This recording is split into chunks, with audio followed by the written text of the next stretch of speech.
നമസ്കാരം, പ്രവാസി മലയാളിയിലേക്ക് സ്വാഗതം. കോവിഡ് പശ്ചാത്തലത്തിലാണ് ഈ വർഷത്തെ ഹജ്ജ് നടക്കുന്നത്. കോവിഡ് പ്രോട്ടോകോൾ പാലിച്ചുകൊണ്ടുള്ള ഹജ്ജിനാണ് തയ്യാറെടുപ്പുകൾ നടക്കുന്നത്. ഹജ്ജിനുള്ള രജിസ്ട്രേഷൻ സൗദി അറേബ്യ ആരംഭിച്ചിരിക്കുകയാണ്. സൗദിയിലുള്ള താമസക്കാർക്കും വിദേശികൾക്കുമാണ് അപേക്ഷിക്കാനുള്ള അവസരം. ഹജ്ജ് ഉംറ മന്ത്രാലയത്തിന്റെ വെബ്സൈറ്റിലാണ് രജിസ്ട്രേഷൻ ചെയ്യേണ്ടതും. കോവിഡ് ലക്ഷണമില്ലാത്തവർക്കെല്ലാം അപേക്ഷ നൽകാൻ സാധിക്കും. ഇക്കാര്യം ഓൺലൈൻ അപേക്ഷയുടെ തുടക്കത്തിൽ തന്നെ ചോദിക്കുന്നുമുണ്ട്. 20നും 65 വയസ്സിനും ഇടയിൽ പ്രായമുള്ളവർക്കാണ് അപേക്ഷിക്കാൻ സാധിക്കുക. ഹജ്ജിന് മുന്നോടിയായി 14 ദിവസവും ഹജ്ജിന് ശേഷം 14 ദിവസവും ക്വാറന്റൈനിൽ തുടരണം. മുൻപ് ഹജ്ജ് ചെയ്തവർക്ക് വീണ്ടും ഹജ്ജ് ചെയ്യാൻ കഴിയില്ല. കോവിഡ് പ്രശ്നങ്ങൾ നിലനിൽക്കുന്നത് കൊണ്ട് തന്നെ ഹൃദയ സംബന്ധമായ അസുഖങ്ങൾ, ഉയർന്ന ബ്ലഡ് പ്രഷർ, ശ്വാസപ്രശ്നങ്ങൾ, പ്രമേഹ രോഗികൾ എന്നിവർക്ക് അവസരമുണ്ടാകില്ല. മെഡിക്കൽ പരിശോധന പൂർത്തിയാക്കിയാകും 10,000 ഹാജിമാർക്ക് ഇത്തവണ ഹജ്ജിനുള്ള അവസരം നൽകുക. സ്വദേശികൾക്കും വിദേശികൾക്കും ഇഖാമ നമ്പറും മൊബൈൽ നമ്പറും നൽകി ആദ്യഘട്ട രജിസ്ട്രേഷൻ പൂർത്തിയാക്കാം. അന്തിമ പട്ടിക പിന്നീട് തയ്യാറാക്കും. ഓരോ രാജ്യങ്ങളുടെയും എംബസിയുമായി ചേർന്നാകും പട്ടിക തയ്യാറാക്കുക.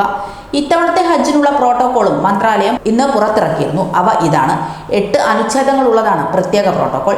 ഇതനുസരിച്ച് ജൂലൈ 19 മുതൽ മിന, മുസ്ദലിഫ, അറഫാത്ത് തുടങ്ങിയ പുണ്യ നഗരങ്ങളിലേക്കുള്ള പ്രവേശനം പെർമിറ്റുള്ളവർക്ക് മാത്രമായിരിക്കും. രോഗലക്ഷണങ്ങൾ ഉള്ളവർക്ക് തീർത്ഥാടനത്തിനുള്ള അനുമതി ലഭിക്കില്ല. എന്നാൽ ഹജ്ജ് നിർവഹിക്കുന്നതിനിടയിൽ രോഗലക്ഷണങ്ങൾ കണ്ടാൽ ഡോക്ടർമാരുടെ നിർദ്ദേശപ്രകാരം അനുഷ്ഠാനങ്ങൾ പൂർത്തീകരിക്കാൻ അനുവദിക്കുകയും ചെയ്യും.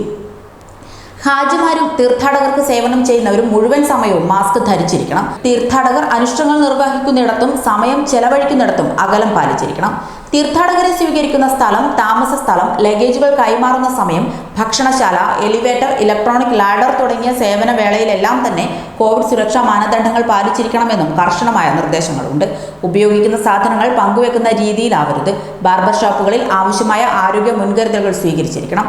പൊതുസ്ഥലങ്ങൾ, ടോയ്ലറ്റുകൾ, വിശ്രമ സ്ഥലങ്ങൾ എന്നിവ കോവിഡ് നിർദ്ദേശമനുസരിച്ച് കണിശമായും ശുദ്ധി വരുത്തിയിരിക്കണം. കല്ലേറിനുള്ള അണുമുക്ത കല്ലുകളുടെ കിറ്റ് ഹാജിമാർക്ക് നൽകുമെന്നും പ്രോട്ടോകോളിൽ പറയുന്നുണ്ട്. മാസ്കും സാനിറ്റൈസറും ലഭ്യമാക്കുകയും അകലം പാലിക്കുന്നുണ്ടെന്ന് ഉറപ്പുവരുത്തുകയും വേണം. പ്രദക്ഷിണ, പ്രയാണ സ്ഥലങ്ങളിൽ തിരക്കുണ്ടാകാതിരിക്കാൻ തീർത്ഥാടകരെ ഘട്ടം ഘട്ടമായി മാത്രമേ കടത്തിവിടാവൂ എന്നും നിർദ്ദേശമുണ്ട്. സുരക്ഷ കണക്കിലെടുത്ത് കഅബ സ്പർശിക്കാനാവാത്ത വിധം ബാരിക്കേഡുകൾ ഉയർത്തും. പ്രവേശനത്തിനും പുറത്ത് കടക്കാനും പ്രത്യേക കവാടങ്ങൾ നിജപ്പെടുത്തി തിരക്ക് ഒഴിവാക്കുമെന്നും നിർദ്ദേശമുണ്ട്. ഡിസ്പോസിബിൾ കുപ്പികളിൽ മാത്രമേ തീർത്ഥജലം നൽകുകയുള്ളൂ. ഹറാമിനകത്തും പുറത്തും ഭക്ഷണം കഴിക്കാൻ പാടില്ല. തെർമൽ സ്കാൻ സ്ഥാപിച്ചാകും ഓരോ സ്ഥലങ്ങളിലേക്കും പ്രവേശനം. പനി, ചുമ, മൂക്കൊലിപ്പ്, തൊണ്ടവേദന എന്നിവയുള്ളവർക്കും മണവും രുചിയും അറിയാത്തവർക്കും ഹജ്ജിന് അനുമതി ഉണ്ടാകില്ല. ഹജ്ജ് വേളയിൽ രോഗലക്ഷണം കണ്ടെത്തിയാൽ ഡോക്ടർമാരുടെ നിർദ്ദേശമനുസരിച്ചാകും തുടർ നടപടികൾ സ്വീകരിക്കുക. രോഗബാധ സംശയിക്കുന്നവരെ പ്രത്യേക കെട്ടിടങ്ങളിലേക്ക് മാറ്റും. ഹജ്ജ് കഴിഞ്ഞ ശേഷം ഹാജിമാർ 14 ദിവസം ക്വാറന്റൈനിൽ കഴിയണമെന്നും നിർദ്ദേശമുണ്ട്. കൂടുതൽ പ്രവാസി വാർത്തകൾക്കായി ഈ ചാനൽ സബ്സ്ക്രൈബ് ചെയ്യുക.